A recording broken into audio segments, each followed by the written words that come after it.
किसी को घर मिला हिस्से में या कोई दुकान आई। मैं घर में सबसे छोटा था, मेरे हिस्से में माँ आई। यहाँ से जाने वाला लौट कर कोई नहीं आया। मैं रोता रह गया लेकिन ना वापिस जाके माँ आई। अधूरे रास्ते से लौटना अच्छा नहीं होता। बुलाने के लिए दुनिया भी आई तो कहाँ आई।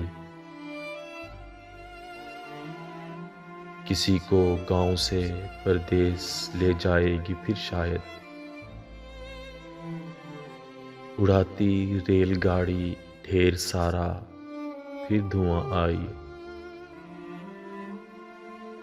मेरे बच्चों में सारी आदतें मौजूद हैं मेरी। तो फिर इन बदनसीबों को न क्यों उर्दू जुबां आई। कफस में मौसमों का कोई अंदाजा नहीं होता। खुदा जाने बहार आई चमन में या खिज़ां आई।